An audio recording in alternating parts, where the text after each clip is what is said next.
नमस्कार, मी सरिता पवार. न्याय दरबार वृत्तवाहिनीमध्ये आपलं स्वागत. पाहूयात आजच्या काही महत्त्वाच्या घडामोडी. अंबरनाथ तालुक्यातील वांगणी शहराचा लवकरच कायापालट होणार आहे. वांगणी शहरातील विकास कामांसाठी आमदार किसन कथोरे यांनी कोट्यवधीचा निधी मंजूर करून दिलाय.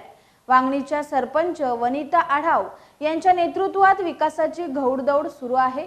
याच विकास कामांचं भूमिपूजन सोहळा नुकताच वांगणीत पार पडला. यावेळी वांगणीच्या सरपंच वनिता आढाव, ग्रामविस्तार अधिकारी गणेश खारीक, उपसरपंच तसेच सर्व ग्रामपंचायत सदस्य उपस्थित होते. याच विकास कामांचा भूमिपूजन सोहळा नुकताच वांगणीत पार पडला. यावेळी वांगणीचे सरपंच वनिता आढाव, ग्रामविस्तार अधिकारी गणेश खारीक, उपसरपंच तसेच सर्व ग्रामपंचायत सदस्य उपस्थित होते. आमदार किसन कथोरेंनी मंजूर केलेल्या विकास निधी अंतर्गत वांगणीतील रस्त्याचं कॉन्क्रिटीकरण केलं जाणार आहे.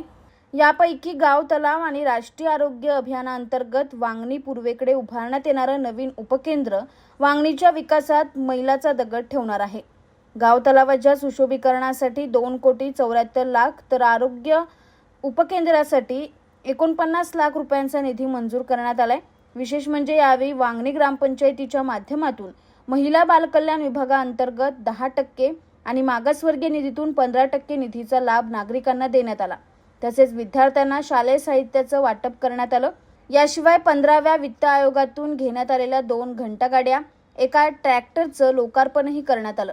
या कार्यक्रमाच्या निमित्तानं वांगणीत तब्बल 5 कोटीच्या विकास कामांचा शुभारंभ पार पडला. वांगणीच्या विकासासाठी निधीची कमतरता भासू देणार नाही अशी ग्वाही यावेळी आमदार किसन कथोरे यांनी दिली आहे. पण निधीचा वाटप हा 5% निधीतनं करत होतो. 5% निधीतनं यापूर्वी ग्रामपंचायत मार्फत दिव्यांग बांधवांना काही वस्तू स्वरूप भेट देत होते आणि आपलं छोटा मोठा खाऊचं पॅकेट देऊन कार्यक्रम संपवत होते. पण जेव्हापासून 2022 पासून जेव्हापासून आमची बॉडी बसली, 2022-23ला जो 5% निधी ग्राम निधीतनं निघाला, त्याच्यातनं दिव्यांग बांधवांची मागणी होती की आम्हाला चेक स्वरूपात तुम्ही पैसे द्यावे. कारण कसं, तुम्ही ज्या वस्तू देतात त्या आमच्या एका घरात 4-4 जण असतात की एका घरात 4-4 वस्तू येतात. त्यामुळे मग आम्ही असं ठरवलं, आमच्या वांगणी ग्रामपंचायत कमिटीने असं ठरवलं की यांची जी मागणी आहे आणि आपल्याला त्यांना देणंच आहे, तर मग आपण त्यांना चेक स्वरूपात देऊया. आम्ही 5% निधीचा वापर हा चेक स्वरूपात येतो आणि राहिलेला आपला 10%, 15%, 10% निधी हा महिला बाल विकास कल्याण व मागासवर्गीय आणि 15% निधी हा मागासवर्गीय समाजासाठी असतो. आणि या वर्षी आम्ही 10% निधी प्रत्येक अंगणवाडींना आपण युनिफॉर्म दिलेला आहे, गणवेश दिलेला आहे आणि बॅग, स्कूल बॅग आणि वजन काटे हे 10% निधीत आपण खर्च केलेला आहे.